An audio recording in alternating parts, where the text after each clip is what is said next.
ಓಂ ಶಾಂತಿ. ಬಾಬಾರವರ ಜ್ಞಾನದ ಗಂಗೆಯಲ್ಲಿ ಮೀಯಲು ಸಿದ್ಧರಿದ್ದೀರಾ? ಶಿವವಾಣಿ ಚಾನೆಲ್ನ ಇಂದಿನ ಈ ವಿಶೇಷ ಸಂಚಿಕೆಗೆ ನಿಮ್ಮೆಲ್ಲರಿಗೂ ಪ್ರೀತಿಯ ಸ್ವಾಗತ.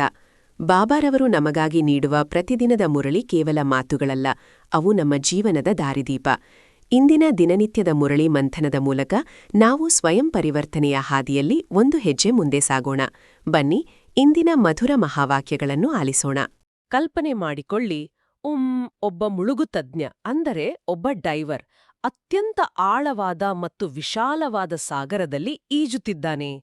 ಆ ಸಾಗರದ ಆಳದಲ್ಲಿ ಎಷ್ಟೋ ಬಗೆಯ ವರ್ಣರಂಜಿತ ಜಲಚರಗಳಿರಬಹುದು. ಹೌದು, ಬೆರಗುಗೊಳಿಸುವ ಹವಳದ ದಿಬ್ಬಗಳು ಇರಬಹುದಲ್ವಾ? ಖಂಡಿತ. ಆದ್ರೆ ಅವನ ಕಣ್ಣುಗಳು ಆ ಅಬ್ಬರದ ದೃಶ್ಯಗಳನ್ನಾಗ್ಲಿ ಅಥವಾ ಮೇಲ್ಮೈಯಲ್ಲಿರುವ ಅಲೆಗಳನ್ನಾಗ್ಲಿ ಹುಡುಕುತ್ತಿಲ್ಲ. ಅವನ ಸಂಪೂರ್ಣ ಗಮನ ಯಾದೋ ಒಂದು ಕಪ್ಪೆ ಚಿಪ್ಪಿನೊಳಗೆ ಗುಪ್ತವಾಗಿ ಅಡಗಿರುವ, ಯಾರಿಗೂ ಸುಲಭವಾಗಿ ಕಣ್ಣಿಗೆ ಕಾಣದ ಒಂದು ಚಿಕ್ಕ ಅಮೂಲ್ಯವಾದ ಮುತ್ತಿನ ಮೇಲಿದೆ. ಎಂತಹ ಸುಂದರವಾದ ಉದಾಹರಣೆ! ಅಂದ್ರೆ, ನಮ್ಮ ಲೌಕಿಕ ಜಗತ್ತಿನ ಆಗುಹೋಗುಗಳನ್ನು, ಜ್ಞಾನದ ಭಾರಿ ಅಲೆಗಳನ್ನು ನಾವು ಪ್ರತಿದಿನ ನೋಡ್ತೇವೆ, ಕಲಿತೇವೆ. ಆದರೆ ಆ ಮುತ್ತಿನ ಕಡೆಗೆ ನಮ್ಮ ಗಮನ ಹೋಗುವುದೇ ಇಲ್ಲ. ಹೌದು, ನಿಜ. ನಿಜವಾದ ಶಾಂತಿ ಸಿಗುವುದು ಆ ಸಾಗರದ ಮುತ್ತಿನಂತೆ ನಾನೊಂದು ಬಿಂದು ಸ್ವರೂಪ ಆತ್ಮ ಎಂಬ ಅರಿವಿನ ಮುತ್ತು ಸಿಕ್ಕಾಗ ಮಾತ್ರ. ಈ ಆಳವಾದ ಮಂಥನದಲ್ಲಿ ಆ ಮುತ್ತಿನ ರಹಸ್ಯವನ್ನು ಬಿಡಿಸಿ ನೋಡೋಣ. ಖಂಡಿತ. ಲೌಕಿಕ ಜ್ಞಾನದ ಸಾಗರ ಎಷ್ಟೇ ವಿಸ್ತಾರವಾಗಿದ್ರೂ ಆ ಒಂದು ಸಣ್ಣ ಬಿಂದುವಿನ ಅಂದ್ರೆ ಆತ್ಮದ ಅರಿವಿಲ್ಲದೆ ಹೋದ್ರೆ ಸಾಧಕರಿಗೆ ಎಂದಿಗೂ ತೃಪ್ತಿ ಸಿಗುವುದಿಲ್ಲ. ಶಿವಬಾಬಾ ಅವರು ಇಂದಿನ ಮುರಳಿಯಲ್ಲಿ ಆ ಬಿಂದುವಿನ ಅಗಾಧತೆಯನ್ನು ಬಹಳ ಅದ್ಭುತವಾಗಿ ತಿಳಿಸಿದ್ದಾರೆ. ಮಧುರ ಮಕ್ಕಳೇ, ತಂದೆಯ ಸಮಾನ ಅತಿ ಪ್ರಿಯರಾಗಲು ತಮ್ಮನ್ನು ಆತ್ಮಬಿಂದುವೆಂದು ತಿಳಿದು ಬಿಂದು ತಂದೆಯನ್ನು ನೆನಪು ಮಾಡಿರಿ. ಆಹಾ, ಕೇಳಲು ಎಷ್ಟು ಸರಳವಾಗಿದೆ ಅಲ್ವಾ? ಆದರೆ ಇದರ ಆಳದಲ್ಲಿ ನಮ್ಮ ಇಡೀ ಆಧ್ಯಾತ್ಮಿಕ ಪುರುಷಾರ್ಥ ಅಡಗಿದೆ. ಕೇವಲ ಆತ್ಮಬಿಂದು ಎಂದು ತಿಳಿದುಕೊಳ್ಳುವುದಷ್ಟೇ ಅಲ್ಲ. ಹೌದು, ಅದೇ ಸ್ವರೂಪದಲ್ಲಿ ನಿರಾಕಾರ ತಂದೆಯನ್ನು ನೆನಪು ಮಾಡುವ ಪ್ರಕ್ರಿಯೆಯಿದು. ಇದೇ ವಿಷಯವನ್ನು ಮತ್ತಷ್ಟು ಸ್ಪಷ್ಟಪಡಿಸಲು ಮುರಳಿಯ ಆರಂಭದಲ್ಲಿ ಒಂದು ಗಹನವಾದ ಪ್ರಶ್ನೆಯಿದೆ. ನಾನು ಓದುತ್ತೇನೆ. ಖಂಡಿತ ಓದಿ. ನೆನಪಿನಲ್ಲಿರುವ ಗುಪ್ತ ತೀವ್ರ ಪರಿಶ್ರಮವನ್ನು ಪ್ರತಿಯೊಬ್ಬ ಮಗುವೂ ಮಾಡಬೇಕಾಗಿದೆ. ಏಕೆ? ಇದಕ್ಕೆ ಬಾಬಾ ಅವರ ಉತ್ತರ ಹೀಗಿದೆ: ಏಕೆಂದರೆ ನೆನಪಿನ ವಿನ ಪಾಪಾತ್ಮರಿಂದ ಪುಣ್ಯಾತ್ಮರಾಗಲು ಸಾಧ್ಯವಿಲ್ಲ. ಯಾವಾಗ ಗುಪ್ತ ನೆನಪಿನಲ್ಲಿರುವಿರೋ, ಆತ್ಮಾಭಿಮಾನಿಯಾಗುವಿರೋ, ಆಗ ವಿಕರ್ಮ ವಿನಾಶವಾಗುವುದು. ಧರ್ಮರಾಜನ ಶಿಕ್ಷೆಗಳಿಂದ ಮುಕ್ತರಾಗುವ ಸಾಧನವೂ ಸಹ ನೆನಪಾಗಿದೆ. ನೆನಪಿನಲ್ಲೇ ಬಿರುಗಾಳಿಗಳು ಬರ್ತಾವಲ್ವಾ? ಹೌದು, ಬಾಬಾ ಅದನ್ನೇ ಮುಂದುವರಿಸ್ತಾರೆ. ನೆನಪಿನಲ್ಲಿಯೇ ಮಾಯೆಯ ಬಿರುಗಾಳಿಗಳು ವಿಘ್ನಗಳನ್ನು ಹಾಕುತ್ತವೆ. ಆದ್ದರಿಂದ ನೆನಪಿನ ಗುಪ್ತ ಪರಿಶ್ರಮ ಪಡಿ, ಆಗ ಲಕ್ಷ್ಮೀನಾರಾಯಣರಂತೆ ಪ್ರಿಯರಾಗುವಿರಿ. ಇಲ್ಲಿ ನಾವು ಗಮನಿಸಬೇಕಾದ ಅತ್ಯಂತ ಸೂಕ್ಷ್ಮವಾದ ಪದವೆಂದರೆ ಗುಪ್ತ ಪರಿಶ್ರಮ, ಅಂದ್ರೆ ಗುಪ್ತ ಪುರುಷಾರ್ಥ. ಲೌಕಿಕ ಪ್ರಪಂಚದಲ್ಲಿ ಗುಪ್ತ ಎಂದ್ರೆ ಯಾವುದಾದ್ರೂ ತಪ್ಪನ್ನು ಮುಚ್ಚಿಡುವುದು ಗೊತ್ತಾ? ಹೌದು, ರಹಸ್ಯವಾಗಿಡುವುದು ಅಂತ ಅರ್ಥ ಬರ್ತದೆ. ನಿಜ. ಆದರೆ ಆಧ್ಯಾತ್ಮಿಕ ಪಥದಲ್ಲಿ ಗುಪ್ತ ಪರಿಶ್ರಮ ಎಂದರೆ ಸಂಪೂರ್ಣ ಆಂತರಿಕವಾದ ಒಳಲಿನ ಅರಿವಿನ ಮಟ್ಟದಲ್ಲಿ ನಡೆಯುವ ಯುದ್ಧ. ಅಂದ್ರೆ ನಾವು ಭೌತಿಕವಾಗಿ ಕುಳಿತಿರ್ಬೋದು, ನಡೀತಿರ್ಬೋದು, ಆದರೆ ಒಳಗಡೆ ಯಾವುದು ಮೂಲಕ ವಿಕರ್ಮಗಳನ್ನು ಭಸ್ಮ ಮಾಡುವ ಪ್ರಕ್ರಿಯೆ ನಡೆಯುತ್ತಿರ್ತದೆ. ನನಗೆ ಇಲ್ಲೊಂದು ಸಂದೇಹ ಕಾಡ್ತಿದೆ. ನಾವೆಷ್ಟೋ ಜನರನ್ನ ನೋಡ್ತೇವೆ, ಅವರು ಆಧ್ಯಾತ್ಮಿಕ ಸಂಸ್ಥೆಗಳಲ್ಲಿ ಬಹಳಷ್ಟು ಸೇವೆ ಮಾಡ್ತಾರೆ, ಭಾರೀ ಪ್ರವಚನಗಳನ್ನು ನೀಡ್ತಾರೆ. ಹೊರಗಿನಿಂದ ನೋಡಲು ಅವರು ಬಹಳ ಪುಣ್ಯಾತ್ಮರಂತೆ ಕಾಣ್ತಾರೆ ಅಲ್ವಾ? ಖಂಡಿತ, ಬಹಳ ಶ್ರೇಷ್ಠವಾಗಿ ಕಾಣ್ತಾರೆ. ಹೌದು. ಆದರೆ ಕೇವಲ ಸೇವೆ ಮಾಡುವುದರಿಂದ ಅಥವಾ ಜ್ಞಾನದ ಮಾತುಗಳನ್ನು ಹೇಳುವುದರಿಂದ ವಿಕರ್ಮಗಳು ವಿನಾಶವಾಗುವುದಿಲ್ಲವೇ? ಅದಕ್ಕೆ ಈ ಗುಪ್ತ ನೆನಪಿನ ಅವಶ್ಯಕತೆ ಏಕೆ? ಇದು ಪ್ರತಿಯೊಬ್ಬ ಸಾಧಕನೂ ಕೇಳಿಕೊಳ್ಳಲೇಬೇಕಾದ ಪ್ರಶ್ನೆ. ನೋಡಿ, ನಾವು ಮಾಡುವ ಲೌಕಿಕ ಸೇವೆ ಅಥವಾ ಜ್ಞಾನದ ಚರ್ಚೆಗಳು ನಮ್ಮಲ್ಲಿರುವ ಅಹಂಕಾರವನ್ನು ಪೋಷಿಸುವ ಸಾಧ್ಯತೆ ಇರುತ್ತದೆ. ಜನರಿಂದ ಪ್ರಶಂಸೆ ಸಿಕ್ಕಾಗ, ಚಪ್ಪಾಳೆ ಸಿಕ್ಕಾಗ, ನಾನು ಬಹಳ ದೊಡ್ಡ ಸೇವೆ ಮಾಡುತ್ತಿದ್ದೇನೆ ಎಂಬ ದೇಹಾಭಿಮಾನ ಹುಟ್ಕೊಳ್ತದೆ. ಓಹೋ, ದೇಹಾಭಿಮಾನವೇ ಎಲ್ಲ ವಿಕಾರಗಳ ಮೂಲ, ಹೌದಲ್ವಾ? 100% ಸತ್ಯ. ಆದರೆ ಗುಪ್ತ ನೆನಪು ನಮ್ಮನ್ನು ಆ ದೇಹಾಭಿಮಾನದಿಂದ ಸಂಪೂರ್ಣವಾಗಿ ಬೇರ್ಪಡಿಸುತ್ತೆ. ಹೊರಗಿನ ಪ್ರಶಂಸೆಗೆ ಅಲ್ಲಿ ಜಾಗವಿಲ್ಲ.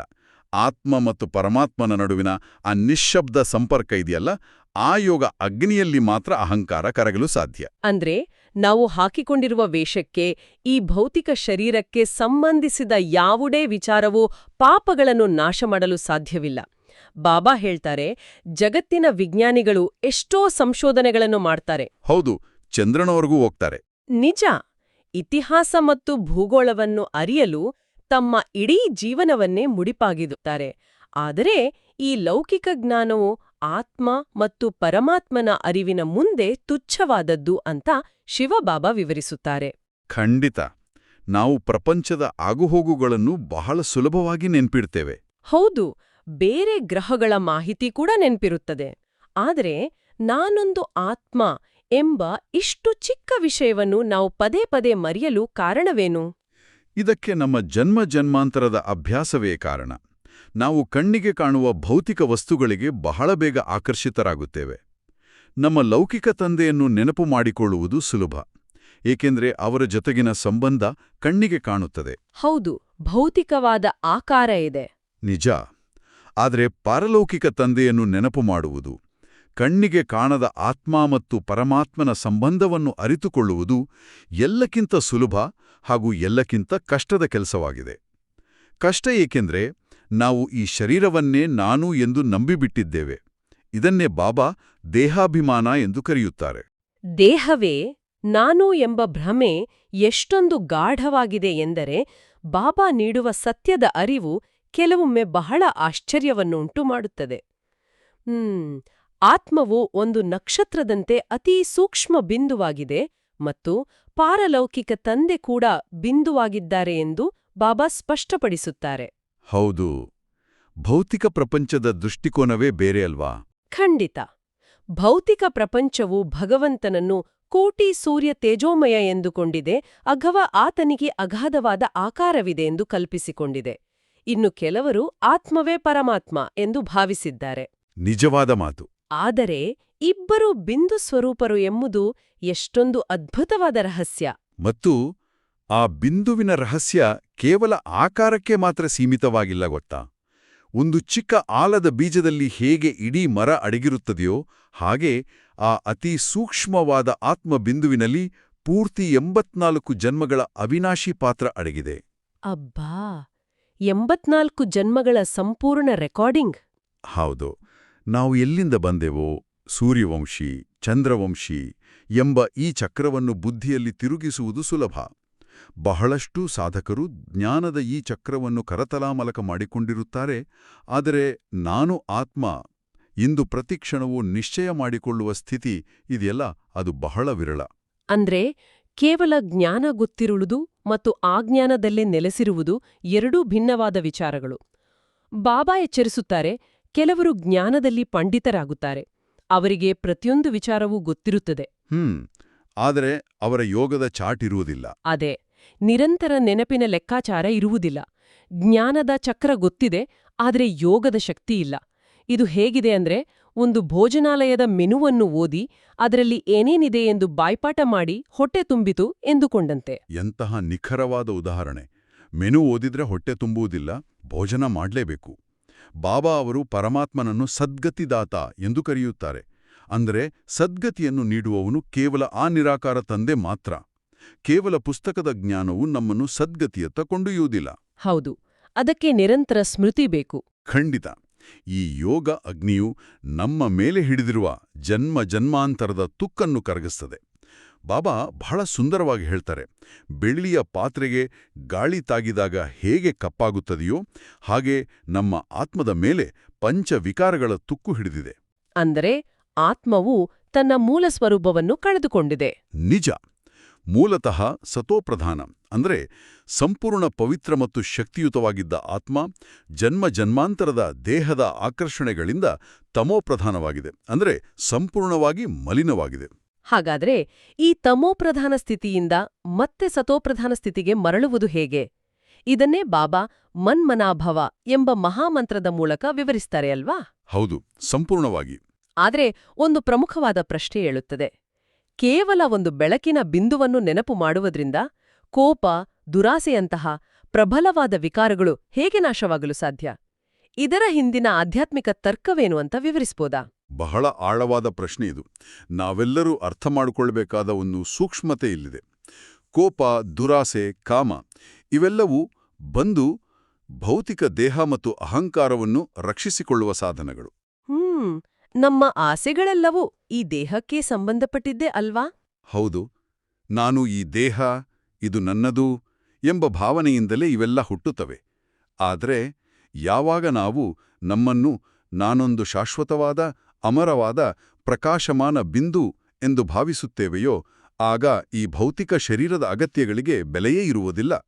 ಓಹೋ, ಅಂದ್ರೆ ದೇಹಾಭಿಮಾನವೆಂಬ ಇಂಧನ ಇಲ್ಲದೆ ವಿಕಾರಗಳು ಉರಿಯುವುದಿಲ್ಲ. ಖಂಡಿತ.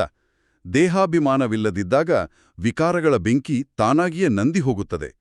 ಇದನ್ನೇ ಬಾಬಾ ಯೋಗ ಅಗ್ನಿ ಎನ್ನುತ್ತಾರೆ. ಅರಿವಿನ ಬದಲಾವಣೆಯೇ ವಿಕಾರಗಳ ಅಂತ್ಯ. ಈಗ ಸ್ಪಷ್ಟವಾಗುತ್ತಿದೆ. ಆದರೆ ಈ ಯೋಗಾಗ್ನಿಯನ್ನು ಹೊತ್ತಿಸುವುದು ಅಂದ್ರೆ ಯಾವುದೇ ಅಲುಗಾಟವಿಲ್ಲದೆ ಒಂದೇ ಸ್ಥಿತಿಯಲ್ಲಿ ಕುಳಿತುಕೊಳ್ಳುವುದು ಹೇಳಿದಷ್ಟು ಸುಲಭವಲ್ಲ. ನಿಜ, ಬಹಳ ಕಷ್ಟ. ನೆನಪಿಗೆ ಕುಳಿತಾಗ ಮಾಯೆಯ ಬಿರುಗಾಳಿಗಳು ವಿಘ್ನಗಳನ್ನು ತರುತ್ತವೆ ಎಂದು ಬಾಬಾ ಎಚ್ಚರಿಸುತ್ತಾರೆ. ಲೌಕಿಕ ಆಲೋಚನೆಗಳು, ಹಳೆಯ ನೆನಪುಗಳು, ದೈನಂದಿನ ಗಡಿಬಿಡಿಗಳು ನಮ್ಮನ್ನು ಆ ಬಿಂದುವಿನಿಂದ ದೂರ ಸೆಳೆಯುತ್ತವೆ. ಅರ್ಧ ಗಂಟೆ ಏಕರಸವಾಗಿ ಕುಳಿತುಕೊಳ್ಳುವುದು ಕೂಡ ಸವಾಲಾಗುತ್ತದೆ. ಅದಕ್ಕಾಗಿಯೇ ಬಾಬಾ ಗುಪ್ತ ಪರಿಶ್ರಮದ ಬಗ್ಗೆ ಪದೇ ಪದೇ ಹೇಳುವುದು. ನಾವು ಧ್ಯಾನಕ್ಕೆ ಕುಳಿತಾಗ ಬರುವ ಈ ಬಿರುಗಾಳಿಗಳನ್ನು ಎದುರಿಸಲು ಬಾಬಾ ನಮಗೆ ವೈರಾಗ್ಯದ ಅಸ್ತ್ರವನ್ನು ನೀಡುತ್ತಾರೆ. ವೈರಾಗ್ಯ ಎಂದರೆ ಲೌಕಿಕ ಜಗತ್ತಿನಲ್ಲಿ ಬೇರೆಯೇ ಅರ್ಥ ಇದೆ ಅಲ್ವಾ? ಹೌದು. ಲೌಕಿಕ ಸನ್ಯಾಸಿಗಳ ವೈರಾಗ್ಯಕ್ಕಿಂತ ಬಾಬಾ ಹೇಳುವ ವೈರಾಗ್ಯ ಸಂಪೂರ್ಣ ಭಿನ್ನ. ಸನ್ಯಾಸಿಗಳು ಕಾಡಿಗೆ ಹೋಗಿ ಮನೆಮಠ ತ್ಯಜಿಸಿ ತಮ್ಮ ಧರ್ಮಗಳಿಗೆ ಹಿಂದಿರುಗುತ್ತಾರೆ. ಮನೆಯನ್ನೆಲ್ಲ ಬಿಟ್ಟು ಓಡಿ ಹೋಗುತ್ತಾರೆ. ನಿಜ. ಆದರೆ ಬ್ರಾಹ್ಮಣರಾದ ನಾವು ಲೌಕಿಕ ಜಗತ್ತಿನಲ್ಲೇ ಇದ್ದು ಎಲ್ಲಾ ಕರ್ಮಗಳನ್ನು ಮಾಡುತ್ತಲೇ ಲೆಕ್ಕಾಚಾರಗಳನ್ನು ಮುಗಿಸಿ ನಿರಾಕಾರಿ ಪ್ರಪಂಚಕ್ಕೆ ಹೋಗಬೇಕಾಗಿದೆ. ಅಂದರೆ ಈ ವೈರಾಗ್ಯ ಎಂದರೆ ಜವಾಬ್ದಾರಿಗಳಿಂದ ಓಡಿ ಹೋಗುವುದಲ್ಲ. ಕುಟುಂಬದಲ್ಲಿದ್ದುಕೊಂಡೇ ಕಚೇರಿಯಲ್ಲಿ ಕೆಲಸ ಮಾಡುತ್ತಿದ್ದರೂ ಪ್ರತಿಯೊಂದು ಕರ್ಮ ಮಾಡುವಾಗಲೂ ನನ್ನ ಈ ಪಾತ್ರ ಈಗ ಮುಕ್ತಾಯವಾಗುತ್ತಿದೆ ಎಂಬ ಅರಿವಿನಲ್ಲಿರುವುದು. ಖಂಡಿತ. ಅದ್ಭುತವಾಗಿ ಹೇಳಿದ್ರಿ. ಲೌಕಿಕದಲ್ಲಿ ಯಾರಾದರೂ ಮರಣ ಹೊಂದಿದರೆ ಜನರು ಬಹಳ ಅಳುತ್ತಾರೆ. ಆದರೆ ಜ್ಞಾನದ ದೃಷ್ಟಿಯಲ್ಲಿ ಆತ್ಮವು ಕೇವಲ ಒಂದು ಹಳೆ ಶರೀರವನ್ನು ಬಿಟ್ಟು ಹೊಸ ಪಾತ್ರವನ್ನು ತೆಗೆದುಕೊಳ್ಳುತ್ತಿದೆ. ಈ ಅನಂತ ವೈರಾಗ್ಯವು ನಮ್ಮನ್ನು ಆಂತರಿಕವಾಗಿ ಪ್ರಶಾಂತವಾಗಿಡುತ್ತದೆ. ಹೌದು. ಬಾಬಾ ಹೇಳುತ್ತಾರೆ, ಆಟವಾಡುವುದು ಬೇರೆ, ವಿದ್ಯೆ ಕಲಿಯುವುದು ಬೇರೆ ಅಂತ. ನಮ್ಮ ಮನಸ್ಸು ಇರುವುದು ಆತ್ಮದಲ್ಲಿ, ದೇಹದಲ್ಲಲ್ಲ. ಶರೀರಕ್ಕೆ ಕೇವಲ ಕರ್ಮೇಂದ್ರಿಯಗಳಿವೆ. ಓಹೋ, ಮನಸ್ಸು ಆತ್ಮದ ಆಸ್ತಿ? ಹೌದು. ಆತ್ಮವೇ ತನ್ನ ಮನಸ್ಸನ್ನು ಪರಮಾತ್ಮನತ್ತ ಹರಿಸಬೇಕು. ನಾವು ಕೇವಲ ಒಂದು ಕಡೆ ಕುಳಿತುಕೊಳ್ಳುವ ಅವಶ್ಯಕತೆ ಇಲ್ಲ. ಓಡಾಡುತ್ತಾ, ತಿರುಗಾಡುತ್ತಾ ಮಾಡುವ ನಿರಂತರ ನೆನಪಿನ ಅಭ್ಯಾಸವೇ ನಿಜವಾದ ಕಲೆ. ನಮ್ಮ ಯೋಗ ಸರಿಯಿಲ್ಲದಿದ್ದರೆ ತುಕ್ಕು ಕರಗುವುದಿಲ್ಲ. ಮತ್ತು ಧರ್ಮರಾಜನ ಶಿಕ್ಷೆಗಳನ್ನು ಅನುಭವಿಸಬೇಕಾಗ್ತದೆ. ಖಂಡಿತ. ಮುರಳಿಯಲ್ಲಿ ಈ ಎಚ್ಚರಿಕೆ ಕೂಡ ಇದೆ. ಕೇವಲ ನಿರಂತರ ನೆನಪಿನಿಂದ ಮಾತ್ರ ನಿರೋಗಿ ಕಾಯ ಸಿಗುತ್ತದೆ ಮತ್ತು ಲಕ್ಷ್ಮೀನಾರಾಯಣರಂತೆ ಪ್ರಿಯರಾಗಲು ಸಾಧ್ಯ. ಶ್ರೀಮತದ ಅತಿ ಶ್ರೇಷ್ಠ ಪಾಲನೆ ಎಂದರೆ ಇದೇ ಆಗಿದೆ. ಹೌದು. ಈ ಎಚ್ಚರಿಕೆ ನಮಗೆ ಸದಾ ಎಚ್ಚರದಿಂದಿರಲು ಸಹಾಯ ಮಾಡುತ್ತದೆ. ಈ ಸುಂದರವಾದ ಮಂಥನದ ನಂತರ ಈಗ ಬಾಬಾರವರ ಆ ಅದ್ಭುತವಾದ ಪ್ರೀತಿಯಿಂದ ತುಂಬಿದ ಯಾತ್ಪಿಯಾರನ್ನು ಸ್ಮರಿಸಿಕೊಳ್ಳೋಣ. ಮಧುರಾತಿ ಮಧುರ, ಅಗಲಿ ಹೋಗಿ ಮರಳಿ ಸಿಕ್ಕಿರುವ ಮಕ್ಕಳ ಪ್ರತಿ ಮಾತಾಪಿತಾ ಬಾಬ್ದಾದಾರವರ ನೆನಪು, ಪ್ರೀತಿ ಹಾಗೂ ಸುಪ್ರಭಾತ. ಆತ್ಮಿಕ ಮಕ್ಕಳಿಗೆ ಆತ್ಮಿಕ ತಂದೆಯ ನಮಸ್ತೆ. ಆತ್ಮಿಕ ತಂದೆಗೆ ಆತ್ಮಿಕ ಮಕ್ಕಳ ನಮಸ್ತೆ. ಇಂದಿನ ಮುರಳಿಯ ಧಾರಣೆಯ ಮುಖ್ಯಾಂಶಗಳನ್ನು ಗಮನಿಸೋಣ. ಈ ಜ್ಞಾನವನ್ನು ನಮ್ಮ ದೈನಂದಿನ ಜೀವನದಲ್ಲಿ ಹೇಗೆ ಅಳವಡಿಸಿಕೊಳ್ಳಬೇಕು ಎಂಬುದರ ಸ್ಪಷ್ಟ ಮಾರ್ಗದರ್ಶನ ಇಲ್ಲಿದೆ. ಹೌದು. ಧಾರಣೆಯ ಮೊದಲನೇ ಅಂಶ, ಧರ್ಮರಾಜನ ಶಿಕ್ಷೆಗಳಿಂದ ಮುಕ್ತರಾಗಲು ನಾವು ನೆನಪಿನ ಗುಪ್ತ ಪರಿಶ್ರಮ ಪಡಬೇಕು. ಪಾಪಗಳಿಂದ ಮುಕ್ತರಾಗಿ ಪಾವನರಾಗಲು ಇರುವ ಒಂದೇ ಉಪಾಯವೆಂದರೆ ನಮ್ಮನ್ನು ನಾವು ಆತ್ಮಬಿಂದುವೆಂದು ತಿಳಿದು ಆ ಬಿಂದು ತಂದೆಯನ್ನು ನೆನಪು ಮಾಡುವುದು. ಮತ್ತು ಎರಡನೆಯ ಧಾರಣೆಯ ಅಂಶವು ಜ್ಞಾನದ ಅಹಂಕಾರವನ್ನು ಬಿಟ್ಟುಬಿಡುವ ಬಗ್ಗೆ ಇದೆ. ತಮಗೆ ಎಲ್ಲವೂ ತಿಳಿದಿದೆ ಎಂಬ ಅಹಂಕಾರ ಬರಬಾರದು. ನಾವು ಏಕರಸ ಸ್ಥಿತಿಯನ್ನು ಮಾಡಿಕೊಳ್ಳಬೇಕು ಮತ್ತು ತಂದೆಯ ಆದೇಶಗಳನ್ನು ಚಾಚೂ ತಪ್ಪದೆ ಪಾಲಿಸಬೇಕು. ಇದನ್ನು ಅಳವಡಿಸಿಕೊಳ್ಳುವುದು ದೈನಂದಿನ ಜೀವನದಲ್ಲಿ ಬಹಳ ಸವಾಲಿನ ಕೆಲಸ, ಗೊತ್ತಾ? ಹೌದು. ಕಚೇರಿಯಲ್ಲಿ ಮೇಲಧಿಕಾರಿಗಳು ಕೋಪಗೊಂಡಾಗ ಅಥವಾ ಟ್ರಾಫಿಕ್ನಲ್ಲಿ ಸಿಲುಕಿದಾಗ ಈ ಏಕರಸ ಸ್ಥಿತಿ ಕಾಯ್ದುಕೊಳ್ಳುವುದು ಹೇಗೆ? ಇದು ಕೇವಲ ಪ್ರಶಾಂತ ಕೊಠಡಿಯಲ್ಲಷ್ಟೇ ಸಾಧ್ಯವೇ ಅಂತ ಅನೇಕ ಸಾಧಕರಿಗೆ ಅನಿಸುತ್ತದೆ. ಇಲ್ಲ. ನಾವು ಪ್ರಶಾಂತವಾದ ಸಮಯದಲ್ಲಿ ಮಾಡುವ ಗುಪ್ತ ಪರಿಶ್ರಮ ಆ ಕಷ್ಟದ ಸಮಯದಲ್ಲಿ ನಮ್ಮ ಕೈ ಹಿಡಿಯುತ್ತದೆ. ಒಳಗಿನ ಯೋಗಬಲ ಗಟ್ಟಿಯಾಗಿದ್ದರೆ ಹೊರಗಿನ ಕೋಲಾಹಲ ನಮ್ಮ ಸ್ಥಿತಿಯನ್ನು ಅಲುಗಾಡಿಸುವುದಿಲ್ಲ. ನಿಜವಾದ ಮಾತು. ಇದನ್ನೇ ಇಂದಿನ ವರದಾನವು ಅದ್ಭುತವಾಗಿ ವರ್ಣಿಸುತ್ತದೆ. ನಾನು ವರದಾನವನ್ನು ಓದುತ್ತೇನೆ. ಪ್ರತಿಯೊಂದು ಕರ್ಮವನ್ನು ಮಾಡುತ್ತಾ ಕಮಲ ಆಸನದಲ್ಲಿ ಕುಳಿತುಕೊಂಡಿರುವ ಸಹಜ ಅಥವಾ ನಿರಂತರ ಯೋಗೀಭವ. ಕಮಲಾಸನ ಎಂಥ ಸುಂದರವಾದ ಕಲ್ಪನೆ. ಕಮಲ ಪುಷ್ಪವು ಕೆಸರಿನಲ್ಲೇ ಹುಟ್ಟಿದರೂ ಆ ಕೆಸರು ಅಥವಾ ನೀರು ಕಂಟಿಕೊಳ್ಳುವುದಿಲ್ಲಲ್ವಾ? ಹೌದು, ಅದು ಸಂಪೂರ್ಣ ನಿರ್ಲಿಪ್ತವಾಗಿರುತ್ತದೆ.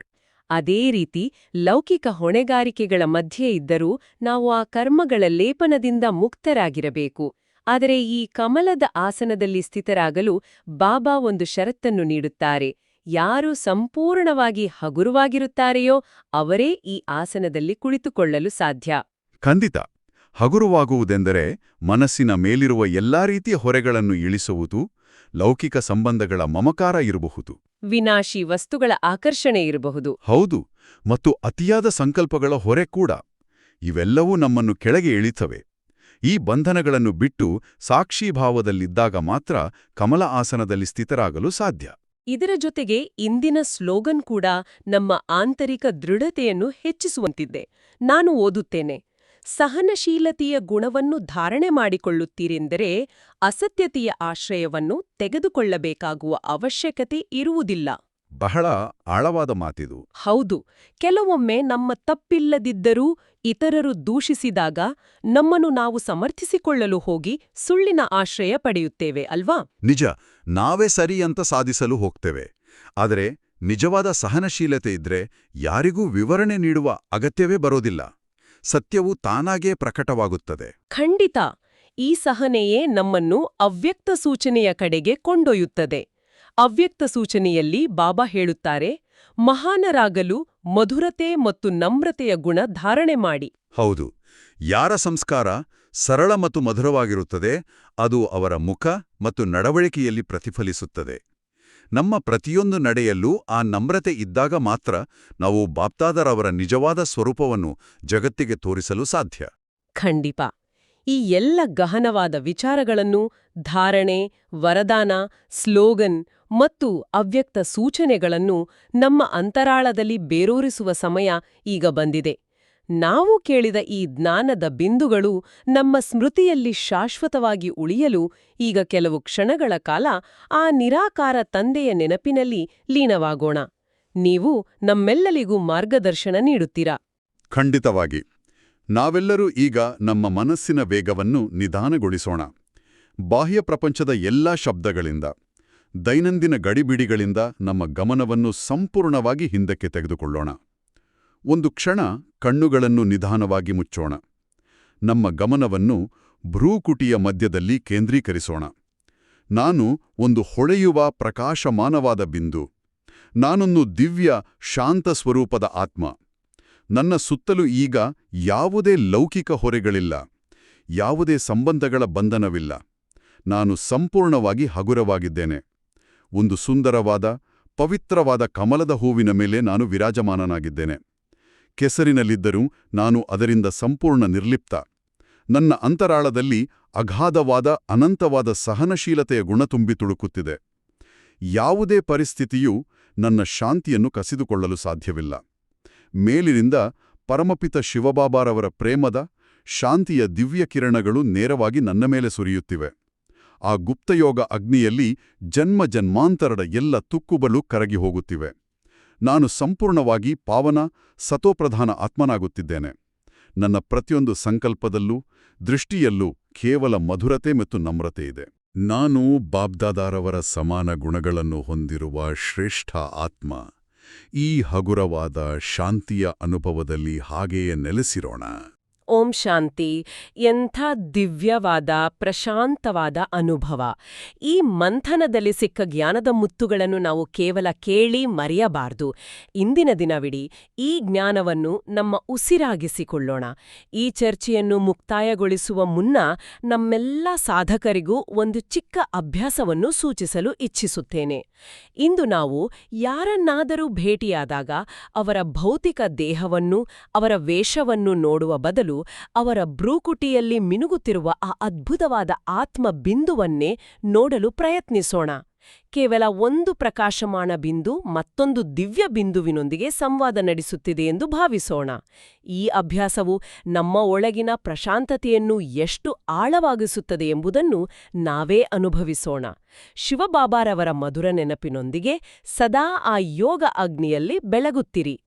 ಇಂದಿನ ಈ ಜ್ಞಾನದ ಮಾತುಗಳು ನಿಮ್ಮ ದಿನವನ್ನು ಪವಿತ್ರವಾಗಿಸಲಿ ಎಂದು ಆಶಿಸುತ್ತೇವೆ.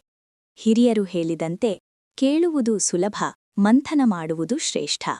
ಪ್ರತಿದಿನ ಹೀಗೆಯೇ ಬಾಬಾರವರ ಮಧುರ ಮಹಾವಾಕ್ಯಗಳನ್ನು ಆಲಿಸಲು ಮತ್ತು ಜೀವನದಲ್ಲಿ ಅಳವಡಿಸಿಕೊಳ್ಳಲು ಮರೆಯಬೇಡಿ.